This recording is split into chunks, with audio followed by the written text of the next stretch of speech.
In the final months of the Third Reich, the economy ceased to exist in any recognizable form. By early 1945, the Reichsmark had become a fiction, its value sustained only by the threat of force. Hyperinflation loomed, but there was no longer enough of a functioning state to measure it. Supply chains had disintegrated. Factories stood silent, either destroyed by Allied bombing or starved of raw materials and power. The slave labor system, once a pillar of production, was collapsing as camps were liberated or evacuated in chaotic death marches. Workers who had been kept alive for their utility were now being murdered en masse as the regime tried to erase evidence of its crimes. The Reichsbank vaults, once filled with plundered gold, had been emptied and scattered. Trainloads of stolen art, currency, and bullion were hidden in salt mines and mountain caves, guarded by SS units who no longer had orders or purpose. The Nazi economy had not been defeated, it had consumed itself, a serpent devouring its own tail until nothing remained but teeth and venom. What Hitler had built was not an economy at all, but a doomsday device with an economic facade. Every mechanism, the MEFO bills, the forced labor, the occupation levies, the plunder, was designed with a single assumption, that Germany would win quickly, decisively, and completely. There was no contingency for failure because failure was unthinkable. Hitler's worldview permitted only total victory or total annihilation, and his economic policies reflected this binary madness. He had mortgaged Germany's future so completely that the only way to avoid reckoning was to conquer the world. When that conquest stalled at Stalingrad, at El Alamein, in the skies over Britain, the entire structure began its inevitable collapse.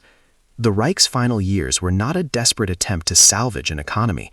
They were the thrashing of a dying beast, lashing out with whatever strength remained, burning everything in reach, because if it could not have the world would have nothing. The human cost of this economic model is almost impossible to comprehend. Millions of people were worked to death in service of a machine that produced nothing of lasting value. Entire nations were impoverished for generations by systematic looting.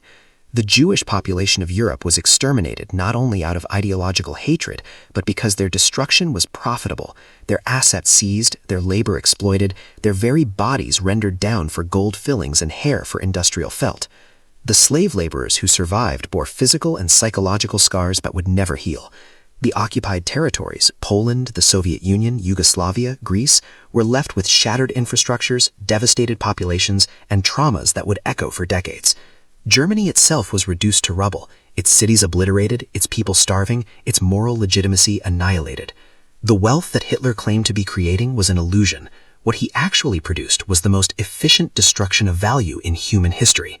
And yet, the question remains, how did he get away with it for so long? Part of the answer lies in the willful blindness of those who benefited.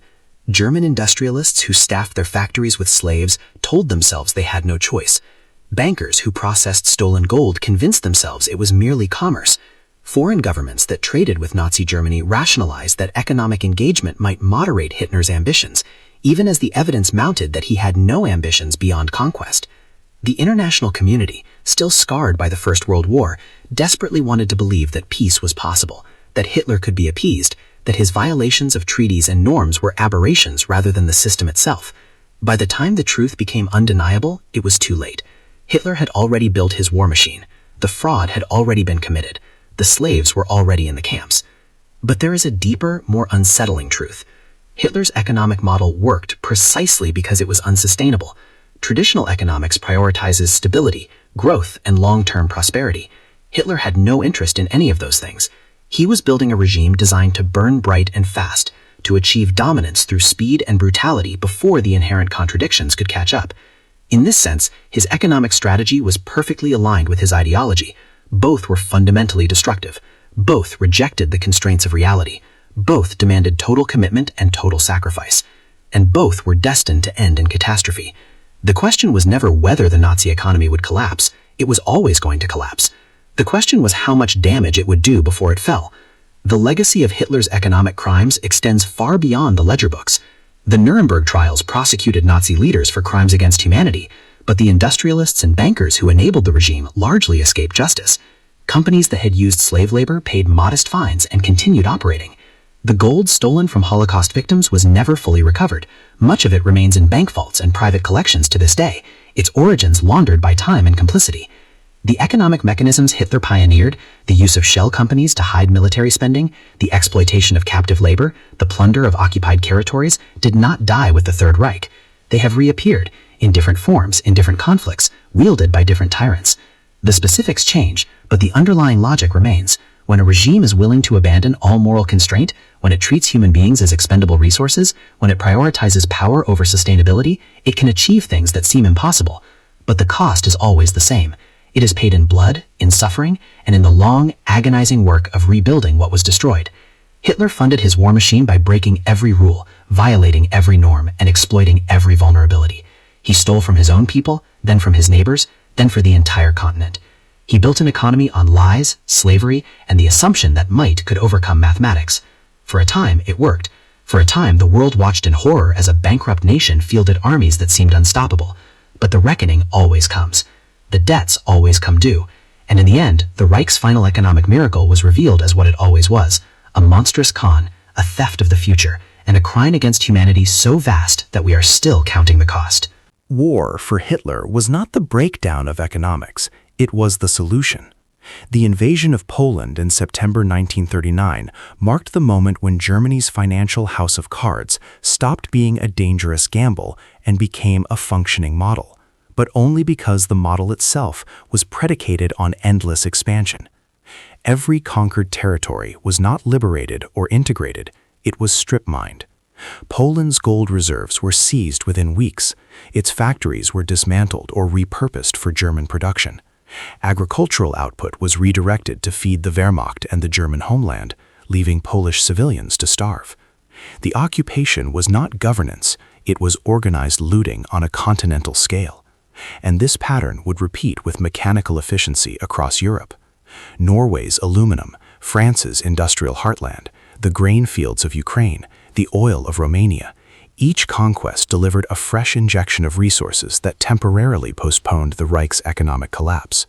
He had not solved the problem of funding a war while bankrupt. He had simply weaponized bankruptcy itself, turning it into a perpetual motion machine fueled by conquest and plunder. The occupation economies were laboratories of exploitation. In occupied France, the Nazi regime imposed a system of financial extraction so ruthless it amounted to legalized tribute. The French were forced to pay occupation costs, a daily fee of 400 million francs, later raised to 500 million, ostensibly to cover the expense of the German military presence. In reality, this was extortion. The payments were set at a rate deliberately designed to drain France's treasury and transfer wealth directly to Berlin. The franc was pegged to the Reichsmark at an artificially favorable rate, allowing Germans to buy French goods and services at a massive discount. German soldiers flooded Parisian shops, purchasing luxuries their own economy could no longer produce. Meanwhile, French factories were commandeered, their output redirected to the war effort. Workers were conscripted into forced labor programs and shipped to Germany to replace men sent to the front. The occupied territories were not allies or even subjects, they were resources to be extracted, until exhausted, and then discarded. But the true economic backbone of the Nazi war machine was slavery, systematized to a degree unprecedented in modern history. By 1944, more than 7 million foreign workers had been forcibly brought into Germany, laboring in factories, mines, and farms, under conditions that ranged from brutal to lethal. These were not volunteers. They were prisoners of war, conscripted civilians from occupied territories, concentration camp inmates, and Jews marked for extermination, but temporarily spared because their bodies still had value. The programs bore bureaucratic names: Reichsarbeitsdienst, Organisation Todt, the Saukel program. But behind the acronyms was a simple reality. Human beings were being consumed as fuel. Krupp, IG Farben, BMW, Volkswagen, Siemens, Germany's industrial titans eagerly participated, building factories adjacent to concentration camps to minimize transport costs.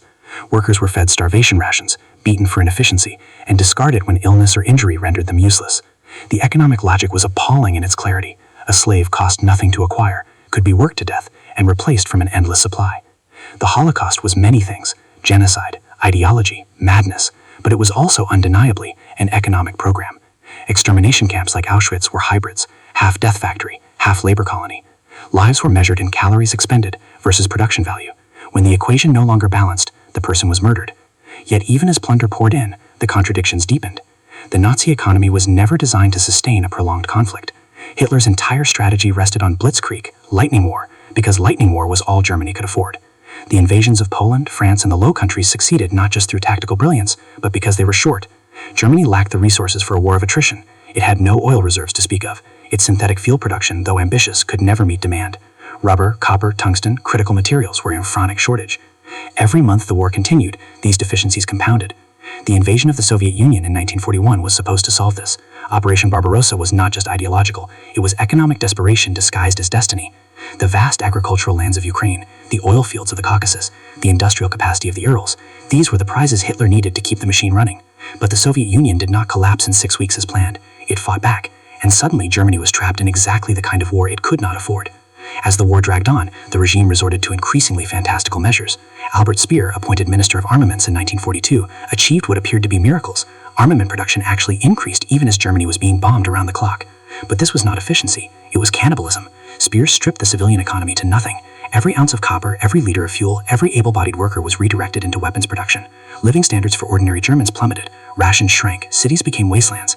The regime maintained output only by consuming the future. There would be no post-war economy, no recovery, because everything that could be burned for warmth had already been thrown into the furnace. Speer himself would later claim ignorance of the slave labor his factories depended on, but this was a lie. He toured the camps. He reviewed the productivity reports. He knew precisely what was happening, and he optimized it. By 1944, the entire structure was collapsing inward. The MEFO bills had long since been abandoned, their fiction unsustainable even by Nazi standards. The occupied territories were exhausted, their population starving, their infrastructure shattered by years of extraction and sabotage. The slave labor force was dying faster than it could be replaced, and Germany itself was being systematically destroyed from the air. The Allies were not just defeating the Wehrmacht, they were erasing the industrial base that had made the Wehrmacht possible. Factories were rubble, rail networks were obliterated, oil refineries burned. The economic miracle that had stunned the world in the 1930s was revealed for what it always was, a con game, a Ponzi scheme built on blood and lies. And now the bill was coming due. Hitler had funded his war by stealing the present and mortgaging the future, but the future had arrived, and it was bringing ledgers. The architects of Hitler's economic machinery were not ideologues drunk on racial theory. They were pragmatists who understood that fantasy required infrastructure. Chief among them was Hjalmar Schacht, a financial wizard whose brilliance was matched only by his moral flexibility. Schacht had rescued Germany from hyperinflation in the 1920s, earning him a reputation as a miracle worker. Hitler brought him back in 1933, not because Schacht was a devoted Nazi, he wasn't, not truly, but because he could make numbers bend in ways that defied conventional logic. Schacht's genius lay in his ability to compartmentalize. He could see the madness of Hitler's ambitions and yet still engineer the financial mechanisms that would make them possible. He understood that a bankrupt nation could not print its way to prosperity, but it could conjure liquidity through deception, misdirection, and the systematic violation of every principle of sound economics. Schacht built the scaffolding, Hitler provided the will. Together, they transformed insolvency into an invasion force. Central to this transformation was the suppression of consumer demand. In a traditional economy, growth is driven by citizens buying goods, businesses expanding, and capital flowing freely. The Nazi regime inverted this model entirely. Civilian consumption was strangled, wages were frozen, imports of consumer goods were slashed. Butter, coffee, textiles, anything that did not serve military purposes became scarce or vanished altogether. The regime launched campaigns exhorting Germans to sacrifice for the fatherland, to embrace austerity as patriotic duty. Guns before butter, Hermann Göring famously declared, and this was not rhetoric, it was policy. Every Reichsmark not spent on household goods was redirected into steel foundries, ammunition plants, and aircraft hangars. The German people were not asked to fund rearmament through taxes alone, they were compelled to fund it through deprivation. Their standard of living became collateral for Hitler's ambitions. And because the regime controlled the press, the police, and the courts, dissent was impossible. Those who complained too loudly disappeared into the growing network of camps. International trade became another theater of deception. Germany's trade deficit was catastrophic. It imported more than it exported, and under normal circumstances, this would have triggered currency collapse. But Schacht devised a system of bilateral trade agreements that bypassed traditional currency exchange altogether. Germany would trade manufactured goods with countries in Eastern Europe and South America, but instead of paying in gold or foreign currency, it paid in Reichsmarks that could only be spent on German goods. This created a closed loop, a captive market where trading partners had no choice but to continue buying from Germany or lose their investments entirely. It was economic blackmail, but it worked. Nations like Yugoslavia, Romania, and Brazil became dependent on German trade, and in doing so became suppliers of the raw materials, oil, iron ore, grain, that Hitler's war machine desperately needed. The system was unsustainable, but sustainability was never the goal. The goal was to extract maximum value before the inevitable reckoning. Behind the ledgers and trade agreements was a darker truth. The Nazi economy was a war economy from day one. There was no gradual transition, no period of peace followed by militarization. From the moment Hitler took power, every economic decision was made with the assumption that Germany would go to war. Civilian industries were retooled for military production. Universities shifted research towards weapons development. The four-year plan, announced in 1936 and overseen by Göring, explicitly prioritized autarky and rearmament above all else. Its mandate was clear: make Germany ready for total war within 4 years, regardless of cost. Göring, a man of towering ego and catastrophic incompetence, threw himself into the task with manic energy. Synthetic fuel plants were constructed to reduce dependence on foreign oil. Ersatz materials, substitutes for rubber, cotton, and other imports, were developed and mass-produced. Quality was often abysmal, but quantity was what mattered. The plan was never to build a balanced economy. It was to build enough weapons to win a short, decisive war before the contradictions became unmanageable. And then there was the Reichsbank itself, transformed into an instrument of state plunder. Under Schacht's successor, Walter Funk, a weaker man, more pliable to Hitler's demands, the central bank became a repository for stolen wealth on an almost incomprehensible scale. Gold seized from Austria, Czechoslovakia, and later from occupied territories across Europe flowed into its vaults. Jewish assets, confiscated under an ever-expanding web of anti-Semitic legislation, were liquidated and absorbed into state coffers. Foreign currency holdings of emigrating Jews were seized entirely. Wedding rings, dental fillings, family heirlooms, everything was melted down, catalogued, and converted into fungible value. The Reichsbank financed Hitler's wars with the life savings of his victims.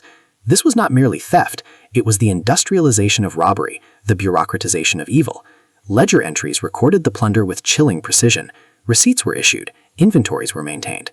The machinery of genocide and the machinery of finance became indistinguishable. Yet even as the pillars of this system multiplied, cracks were already forming. By 1938, the MEFO bills were accumulating at an unsustainable rate. Schacht himself began to realize the monster he had helped create. He warned Hitler that the economy was overheating, that inflation was inevitable, that the only way to avoid collapse was to slow rearmament. Hitler's response was to remove him. Schacht was replaced by the more compliant Funk, and the brakes were cut entirely. The regime had crossed a threshold. It could no longer afford peace. The debts were too large, the commitments too vast, the economic distortions too severe. War was not a choice anymore, it was a necessity. The invasion of Poland in 1939 was not just ideological or territorial, it was economic. Hitler had built a machine that could only survive by consuming other nations. Conquest was the only way forward.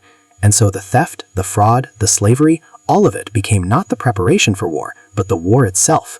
The economy of a defeated nation is a peculiar kind of graveyard. In 1933, when Adolf Hitler ascended to the chancellorship of Germany, he inherited not merely a struggling state, but the carcass of an empire gutted by war, humiliation, and economic collapse. The Treaty of Versailles had bled Germany dry, stripping it of territories, resources, industrial capacity, and imposing reparations so catastrophic that they seemed designed not to rebuild Europe, but to ensure Germany would never rise again. Unemployment hovered near 6 million. Hyperinflation had reduced the currency to kindling. Factories stood silent. The Weimar Republic, fragile and despised, teetered on the edge of disintegration. And yet, within 6 years, Hitler would command the most powerful, technologically advanced, and terrifyingly efficient military machine Europe had ever seen. This was not a miracle. It was a calculated dismantling of economic reality itself, a financial conjuring act built on lies, slavery, theft, and the willingness to mortgage the future for the sake of conquest. To understand how a bankrupt nation funded total war, one must first understand the pathology of Hitler's mind. He did not view economics as a science of balance sheets and trade agreements. To him, it was an instrument of will, a means to an end, and that end was always domination. Hitler despised the constraints of traditional finance.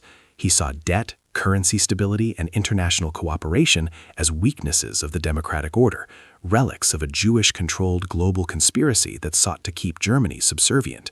His economic philosophy, if it can even be called that, was simple and savage. Take what you need, ignore what you owe, and when the system breaks, break it faster in your favor. This was not governance, it was barbarism dressed in the language of national revival. The foundation of Hitler's rearmament was a financial illusion called the MEFO Bill. Created in 1934 by Helmar Schacht, Hitler's cunning and morally flexible economics minister, the MEFO system was a shadow economy, a pyramid scheme masquerading as fiscal policy. MEFO bills were essentially IOUs issued by a dummy corporation called the Metallurgische Forschungsgesellschaft, or MEFO for short. This company existed only on paper, but it was guaranteed by the German state. Arms manufacturers could sell weapons to the government and receive MEFO bills in return, which they could then exchange at the Reichsbank for cash. On the surface, this looked like normal commerce. In reality, it was a mechanism to hide military spending from both the German public and international observers. The bills didn't appear on official budgets. They circumvented the restrictions of Versailles, and they allowed Hitler to funnel billions into tanks, planes, and guns while officially claiming Germany was adhering to peace treaties. Between 1934 and 1938, over 12 billion Reichsmarks, roughly a third of Germany's entire economic output, was funneled through this system. It was fraud on a national scale, and it worked because everyone involved had an incentive to pretend it was legitimate. But shadow finance alone could not build armies. Hitler needed factories, steel, rubber, oil, and skilled labor. He needed resources Germany simply did not possess in sufficient quantities. So he turned to a method older than currency itself. He stole them. The Nazi regime implemented a system called autarky, economic self-sufficiency achieved not through innovation, but through force. Trade agreements were coerced. Foreign companies operating in Germany were quietly nationalized or blackmailed into compliance. Jewish-owned businesses were seized under the guise of Aryanization, their assets liquidated and redistributed to party loyalists or military contractors. The regime plundered its own citizens first, then expanded outward. By 1938, the annexation of Austria brought gold reserves, industrial infrastructure, and a desperate labor force into the Reich's grasp. The occupation of Czechoslovakia delivered the Skoda Arms Works, one of the largest weapons manufacturers in Europe, directly into Hitler's hands, along with enough tanks and artillery to equip an entire army. These were not conquests, they were armed robberies disguised as reunification. Slave labor became the engine of the Nazi war economy. As territories expanded, so did the pool of human beings Hitler could exploit. Political prisoners, Jews, Poles, Soviet POWs, millions were herded into concentration camps and forced labor programs. They built roads, manufactured munitions, mined coal, assembled aircraft, all while receiving starvation rations and brutal treatment. This was not merely cruelty, it was economic calculus. Free labor meant no wages, no unions, no negotiation. It reduced production costs to nearly nothing while maximizing output. The human cost was irrelevant. To the Nazi regime, people were renewable resources, bodies to be consumed until they broke. This system would eventually kill millions, but in the short term, it solved Hitler's labor shortage and kept the war machine running when conventional economics would have ground to a halt. And yet, even theft and slavery were not enough. The entire structure rested on a single terrifying assumption, that war would come soon and that victory would be swift. Hitler was not building a sustainable economy. He was building a weapon designed to detonate. The MEFO bills would eventually come due, the plundered gold would run out, the conquered territories would need to be governed, but none of that mattered if Germany could conquer Europe before the House of Cards collapsed. Hitler's economy was a countdown timer, and he knew it. The only question was whether he could invade fast enough to outrun his own debts.